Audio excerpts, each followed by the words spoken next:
മഴ പെയ്തിറങ്ങുന്ന ഒരു സന്ധ്യാസമയം പേടിയും ഉറക്കമില്ലായ്മയും കൊണ്ട് സ്നേഹ തൻ്റെ ഹോസ്റ്റൽ മുറിയിൽ ഒറ്റയ്ക്കിരിക്കുകയാണ്. മേശയിൽ തുറന്നു കിടക്കുന്നതായ പുസ്തകങ്ങൾ അത് തന്നെ പരിഹസിച്ചിരിക്കുന്നുവോ എന്നുവരെ അവൾക്ക് തോന്നി തുടങ്ങി. അടുത്ത ആഴ്ച തൻ്റെ പരീക്ഷയുടെ റിസൾട്ട് വരും. പരീക്ഷയിലെങ്ങാനും തോറ്റാൽ ഇയർബാക്ക് നിശ്ചയമാണ്. അതുമാത്രമല്ല, താൻ കണ്ടതായ എല്ലാ സ്വപ്നങ്ങളും തകർന്നടിയുവാനിടയായിത്തീരും. തൻ്റെ വിദേശ പഠനം അതുപോലെയുള്ളതായ മറ്റുള്ള കാര്യങ്ങളെല്ലാം തകരുവാനിടയാകും. തനിക്ക് ഈ വർഷം വേണ്ട വിധത്തിൽ പഠിക്കുവാനായിട്ട് കഴിഞ്ഞില്ല.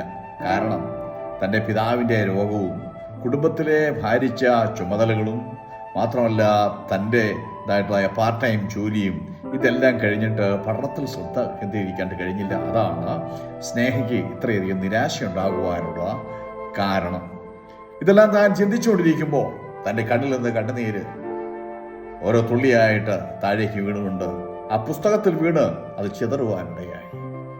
ആരോ തള്ളിവിട്ടുന്നതുപോലെ തൻ്റെ റൂംമേറ്റായ ആൻസി ഒരു ബൈബിളുമായിട്ട് അവളുടെ മുറിയിലേക്ക് പെട്ടെന്ന് കടന്നു. എന്നിട്ട് ഈ ബൈബിൾ സ്നേഹയുടെ നേരെ നീട്ടി. സ്നേഹ അത് വാങ്ങി.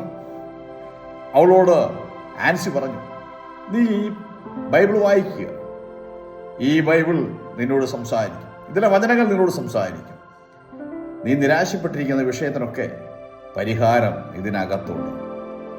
നിനക്ക് ശക്തിയും ബലവും ഓജസ്സും നിനക്ക് കർത്താവ് നൽകും എന്ന് ആൻസി സ്നേഹയോട് പറഞ്ഞു. സ്നേഹ ആ ബൈബിളിൻ്റെ താളുകൾ അലക്ഷ്യമായി തുറന്നു. പെട്ടെന്ന് ഒരു വാക്യം അവളുടെ മനസ്സിൽ തറച്ചു. 106 സങ്കീർത്തനം 23 വാക്യമായിരുന്നു അത്. ആകയാൽ അവരെ നശിപ്പിക്കണമെന്ന് അവൻ അരുളി ചെയ്തു. അവന്റെ വൃതനായ മോശ കോപത്തെ ശമിപ്പിക്കുവാൻ അവന്റെ സന്നിധിയിൽ പിളർപ്പിൽ നിന്നില്ലെങ്കിൽ അവൻ അവരെ നശിപ്പിച്ചു കളയുമായിരുന്നു. ഇസ്രായേലിന്റെ ദുഷ്പ്രവൃത്തികൾ നിമിത്തം ദൈവം അവരെ നശിപ്പിക്കുവാനായിട്ട് തീരുമാനിച്ചപ്പോഴും മോശ എന്ന ആ ഒരൊറ്റ മനുഷ്യന്റെ പക്ഷപാതപരമായിട്ടുള്ള ഇടപെടൽ നിമിത്തമായിട്ട് അവര് രക്ഷിക്കുവാൻ ഇടയായിട്ട്.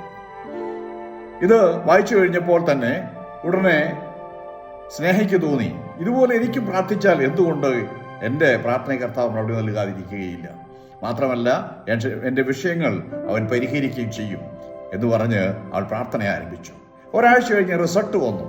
ഫലം വരുന്ന ലിസ്റ്റിന് മുൻപിൽ അവളുടെ ഹൃദയം കുതിച്ചു ചാടി.